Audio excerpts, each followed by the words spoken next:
शक की नज़र से देखा था, ठीक है। उन्होंने कहा ये आपका कुछ चक्कर है, ठीक है।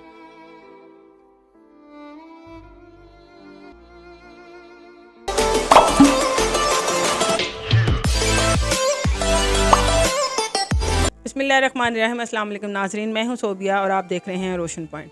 नाजरीन, हमने आपके सामने बहुत सी ऐसी लाजवाल कहानियां आपको दिखाई, आपको सुनवाई भी और आपने देखी भी। आज हमारे साथ ग़ुलाम फ़रीद मौजूद हैं जो कि बिल्कुल माजूर हैं, जो कि चल नहीं सकते, अपने आप वॉशरूम में नहीं जा सकते, खा नहीं सकते, पी नहीं सकते। इनकी बीवी है, बहुत प्यारी है, छोटी सी बच्ची है, बहुत प्यारी है। उनके लिए ये बंदा मेहनत करता है। ज़िंदगी किस तरह से गुजार रहा है, शादी किस तरह से हुई, आइए नाजरीन हम इनसे बात करते हैं और इनसे पूछते हैं। अस्सलाम वालेकुम। वालेकुम सलाम। आप आपका नाम क्या है? जी, मेरा नाम आपी ग़ुलाम फ़रीद है। ग़ुलाम साहब, आपने भाई हैं? जी आपी, हम 3 भाई हैं, मैं सबसे बड़ा हूँ और 2 मुझसे छोटे हैं। क्या वो भी आप ही की तरह मजदूर हैं? नहीं, वो माशाल्लाह थोड़े से बेहतर हैं, मैं बिल्कुल ही माजूर हूँ और मैं सबसे बड़ा हूँ। आप काम क्या करते हैं? ये मैं ऐनकें, टोपियाँ, कैप वगैरह इनका स्टॉल लगाता हूँ। मैंने आपको देखा कि आप व्हील चेयर पे बैठे हुए हैं, उनका स्टॉल लगाते हुए आपको प्रॉब्लम्स नहीं आती? जी अभी मेरा एक छोटा भाई है स्टेला, जो अब्बू की तरफ से स्टेला है, अम्मी की तरफ से सगा है। वो सुबह के वक्त मुझे छोड़ के आ जाता है, स्टॉल वगैरह लगा के दे देते हैं। उसके बाद वो अपने काम पे चला जाता है, तो वापसी पे जब रात होती है तो वो मैं उसको बुला लेता हूँ, वो मेरा स्टॉल वगैरह बंद करके मुझे घर ले आता है। आपके बच्चे कितने? मेरी अल्हम्दुलिल्लाह एक बेटी है, 4-5 साल की है, पढ़ती है। आपकी बेटी पढ़ती है, आपका घर अपना? नहीं, अभी रेंट पे है। आपका बेटी का पढ़ाई का खर्चा, घर के और अखराजात किस तरह से सिर्फ उस ठेले से पूरे होते हैं? बस अभी बहुत मुश्किल से होते हैं, मगर शुक्र है अल्लाह का कि अल्लाह ने जिसको पैदा किया ना, उसका रिज़्क अल्लाह ने अपने हाथ में रखा है। अगर किसी बंदे के हाथ में होता ना तो शायद ना मिलता। आपकी शादी से पहले अपनी ज़िंदगी किस तरह से गुजारी? शादी से पहले भी मुश्किलात थी काफ़ी।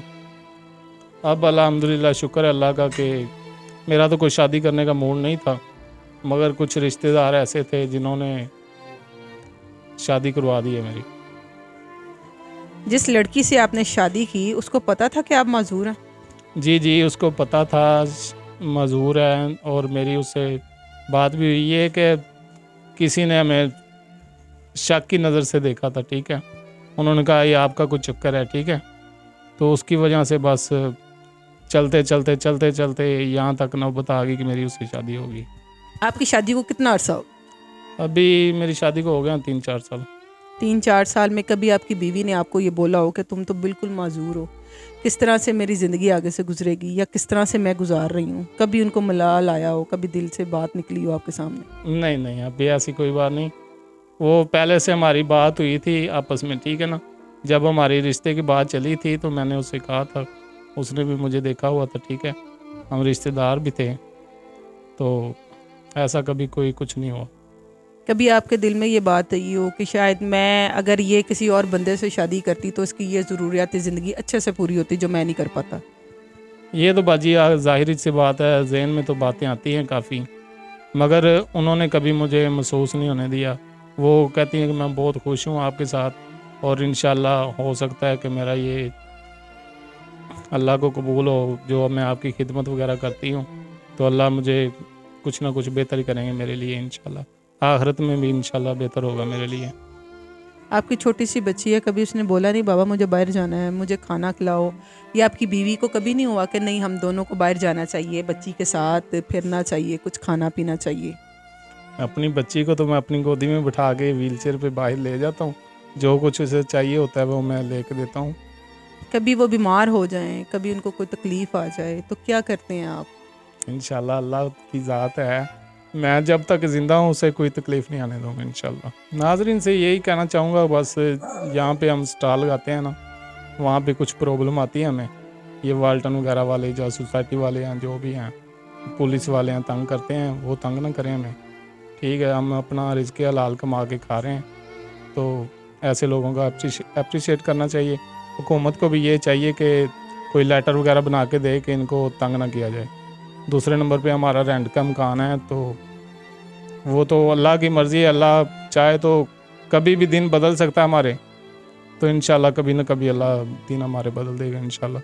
शुक्र है अल्लाह का, मगर ना हम बेहतर ज़िंदगी गुजार रहे हैं। आपके कभी दिल में नहीं आया कि यार इतना माजूर हूँ मैं, चल नहीं सकता, खा तक नहीं सकता, हाथ नहीं उठा सकता, चलो मैंने क्या करना है, आज छोड़ो, आज मांगने के लिए चलते हैं?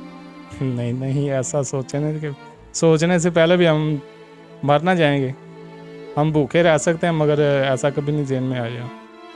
आपको जब आपका भाई छोटा आपके स्टॉल पे छोड़ के आता है, उसके जाने के बाद एकदम से आंधी आ जाए या बारिश आ जाए तो क्या करते हैं? वही तो प्रॉब्लम है, अगर कोई अपना कारोबार हो, दुकान वगैरह हो ना, तो उसमें ये मुश्किलात नहीं आती। देखिए मेरे तो व्हील चेयर मेरी है, इलेक्ट्रॉनिक है, तो मैं तो दाएं बाएं हो सकता हूँ, मगर जो मेरा स्टॉल की चीज़ें हैं वो ख़राब हो जाती हैं, कभी भीग जाती हैं। भीगी हुई चीज़ें, आपको पता है कि जो एक बार चीज़ भीग जाती है ना, दोबारा कस्टमर वो कहते हैं ये पुरानी है, ये धुली हुई हैं, ये है वो है, ठीक है ना। आपने भी अपने भाइयों की तरह लिख के लगाया हुआ है, मैं माजूर हूँ, तंग करने से गुरेज करें?